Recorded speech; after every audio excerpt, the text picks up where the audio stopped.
Hello, and welcome to the Venue Coach Blueprint for Owners. I'm Kyle Labar. This podcast is all about helping you fill your wedding venue with more bookings, earn more from each one, and keep your customers happy for a long time. We'll also talk about some tough times and big lessons that I've learned along the way. Let's dive in together and make your venue the best spot for weddings. Hey everybody, welcome to another episode of the Venue Coach. Today I wanted to actually share a phone call that I had with a client who had a unfortunate event happen. And actually it was interesting because it was also on the eve of us having a very similar experience. And so I wanted to talk about it and share what I shared with the client on how to deal with the situation. And so the situation that happened was two couples wanting to book the same day, and one of them did, the other one thought that they were going to get it, and then disappointment and frustration followed.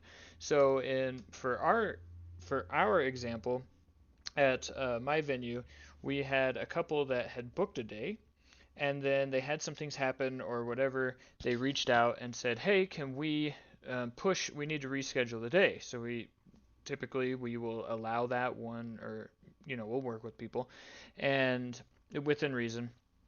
And so we removed them from that date, and then as time goes on, the manager is reaching out, says, "Hey, what's going on? What's your plans? We need to get this rescheduled," and really not hearing much back from the couple.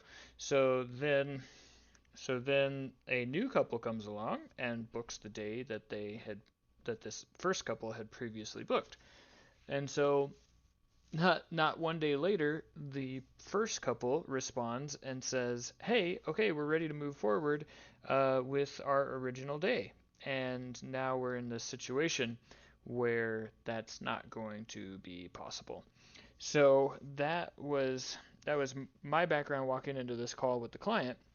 And what we did is we reached out to the second couple. We tried to work it out to give them a better or another date, and so we actually had the other couple. We said, "Oh my goodness, let's get you into a different date, different Saturday. Let's make this work." So on the follow up with that, we were able to get it all worked out. But the client that called me, she had something very similar where a bride was wanting to book, had asked about a certain date, and then had changed the date to a different date last minute, but had never paid anything and never put the deposit down, was just talking it over. So so she then emails and says, "Hey, I'm ready to move forward," but no one was checking the email. They had been used to texting her.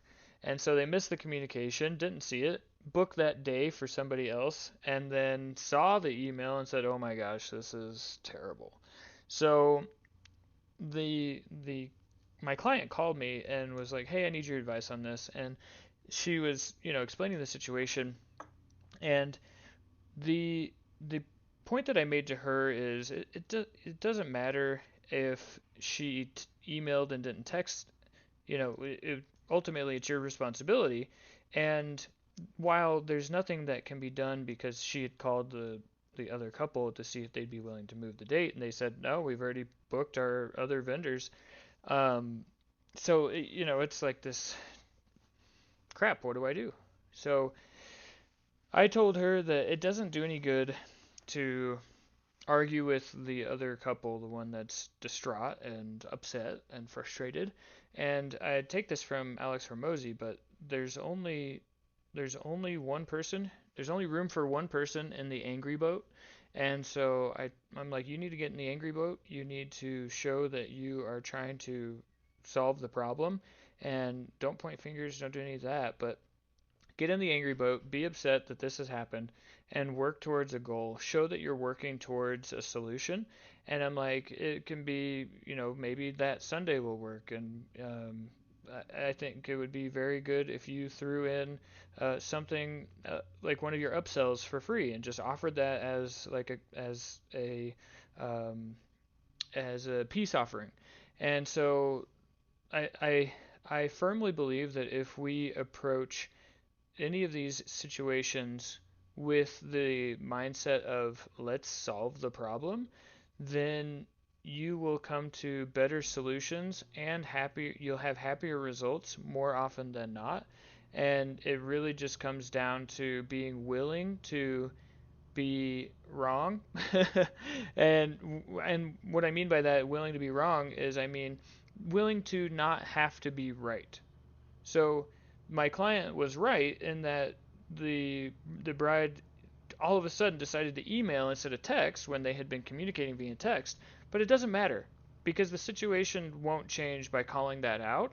And it's like, do you want to be right or do you want to try and save the deal?